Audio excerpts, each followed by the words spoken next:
Ang Sinulog Festival ay isa sa pinakakilala at masayang pagdiriwang sa Pilipinas.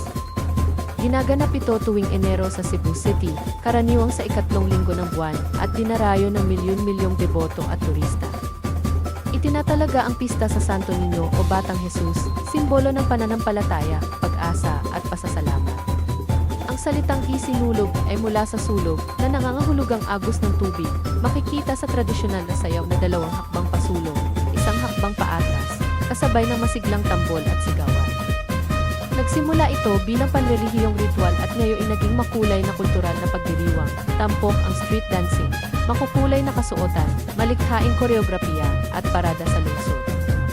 Ang sikat na sigaw na Viva Pitsenor ay simbolo ng papuri, pananampalataya at pagkakaisa.